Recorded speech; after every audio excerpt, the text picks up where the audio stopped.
नमस्कार दर्शक बंधु, आजिर एही भिडियोरे आमे 5टी दुर्लभ राशि विषय जानिबा जो माने कि सदासर्वदा माँ लक्ष्मींकर प्रिय होइथांती एवं आपण माने कि चलंतु जे जदि आपणकर राशि एहा मध्यरे रहुछि तेबे निश्चित भाव में आपण माने मध्य खूब शीघ्र कौनसी उच्च पदवी को आपण माने जाई परंती।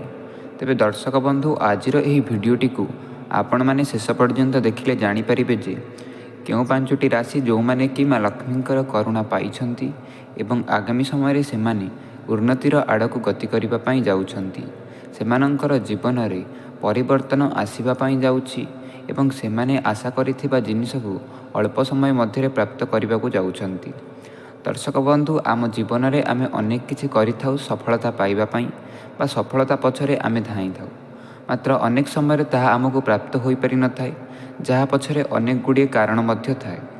जदि आमे निज कार्य निष्ठा न थाए बा निज कार्य आमर मन न थाए तेबे निश्चित भाव में ताहा सफलतार आमे पहुँची पारती नहीं, ताहा विफलतार परिणत होइथाए।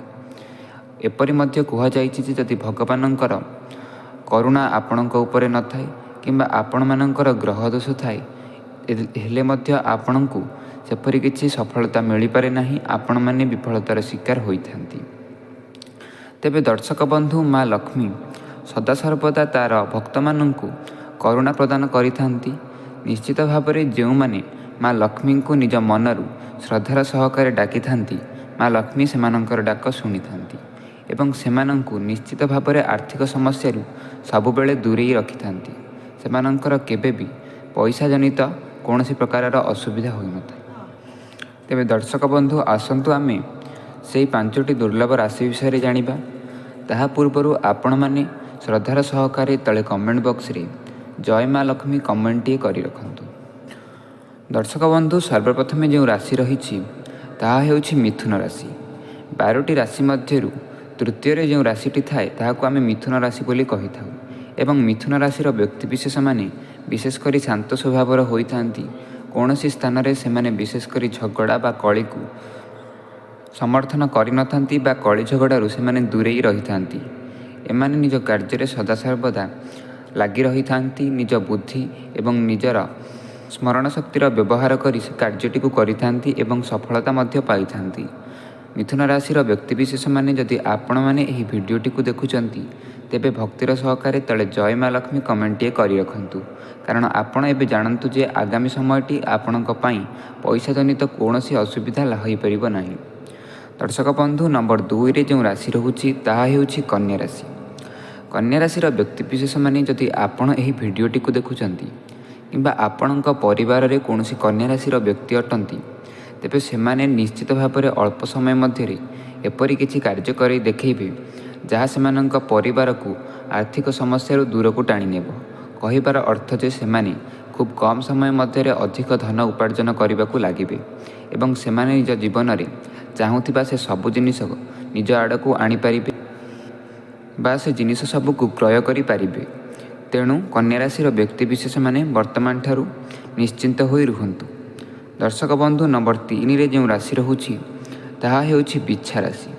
बिच्छा राशिर व्यक्तिविशेष माने सदासर्वदा शांत होई रहिथांती। जहाँ भी करुथांती से प्रति सेमाने ध्यान दई से कार्यटी को करिथांती। अधिक समय लागिले मध्य सेमाने से कार्यटी को खूब भल भाव में जेपरि अनेक लोक देखि प्रशंसा करिबे से कार्य को सेपरि भावे सेमाने कार्यटी को करिथांती एवं बिच्छा राशिर व्यक्तिविशेष माने माँ लक्ष्मींकर करुणा प्राप्त करिसंती। फलतः सेमाने आगामी समय रे आर्थिक समस्या दूरेई जिबे बा सेमाने सफलता पाइबे निज कार्य। दर्शक बंधु, नंबर 4 रे जो राशि रहुछि ताहा हेउछि धनु राशि। धनु राशिर व्यक्तिविशेष मानंकु कहि रखे जे आपण प्रति गुरुवार दिन माँ लक्ष्मी को पूजा अर्चना करंतु। देखिबे आपणकर सबु दुख समस्या दूर होई जिवो एवं आपण आपणक गुरु गुरुजन मानंकु संध्या एवं सकाळ समय रे प्रणाम करंतु। आपणक मनरे एक सकारात्मक भाव सृष्टि हेबो। दर्शक बंधु, नंबर शेष रे जो राशि रहिछि अर्थात नंबर 5 रे जो राशि रहिछि ताहा हेउछि मकर राशि। ମକର ରାଶିର ବ୍ୟକ୍ତିବିଶେଷମାନଙ୍କୁ କହି ରଖିଛି ଏମାନେ ସଦାସର୍ବଦା ଶାନ୍ତ ସ୍ୱଭାବର ହୋଇଥାନ୍ତି ଏବଂ ଏମାନେ କାହା ମନରେ କଷ୍ଟ ଦେବାକୁ କେବେ ବି ଚିନ୍ତା କରିନଥାନ୍ତି ଏବଂ ମକର ରାଶିର ବ୍ୟକ୍ତିବିଶେଷମାନେ ସବୁବେଳେ ନିଜ କାମରେ କାମ ରଖିଥାନ୍ତି। ବାକି ଅନେକ ଲୋକଙ୍କ ସହିତ ଝଗଡ଼ା ବା ପାଟି କରିବା ସେମାନେ ପସନ୍ଦ କରିନଥାନ୍ତି। ସଦାସର୍ବଦା ସେମାନେ ଏକୁଟିଆ ରହିବାକୁ ପସନ୍ଦ କରିଥାନ୍ତି ଏବଂ ଏକ ଶାନ୍ତ ମାହୋଲରେ ରହି ସେମାନେ ନିଜ କାର୍ଯ୍ୟଟିକୁ କରିଥାନ୍ତି। ସବୁଠାରୁ ଭଲ ଏବଂ ସବୁଠାରୁ ଶାନ୍ତ ଲୋକ ମକର ରାଶିର ବ୍ୟକ୍ତି ହୋଇଥାନ୍ତି।